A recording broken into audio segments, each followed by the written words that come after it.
Nicholas Driesen is not a politician, and yet 4 days a week, nearly every week, he wakes up, answers a few emails, checks his phone, and then heads straight to the State House. Even when I don't want to, even when I'm exhausted, even when I feel there's political games, I know that somebody has to step up and help these people. These people being families of divorce. And as a divorced father, the topic hits close to home.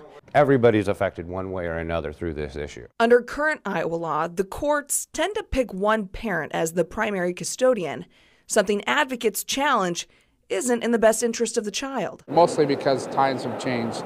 There's so much more shared parenting going on, and I think it's healthy to have the conversation. Senator Brad Zahn is sponsoring Senate File 11, a bill that aims to make a judge strongly consider awarding joint custody and joint physical care. All this bill does is that when you enter into the courtroom in a divorce with children, that everything becomes equal. Nothing has changed in the law as far as protecting the child. That's always going to be the primary concern.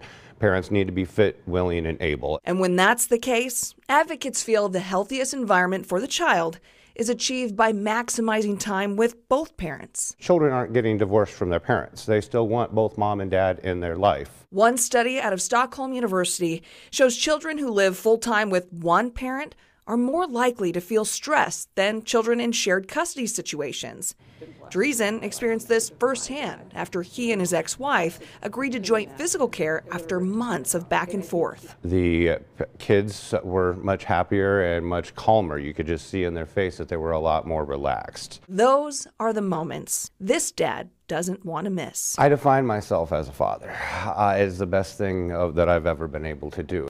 I spoke with local family attorneys about opposition to the bill, and they say some think that joint physical care is a way for the non-custodial parent to get out of paying child support.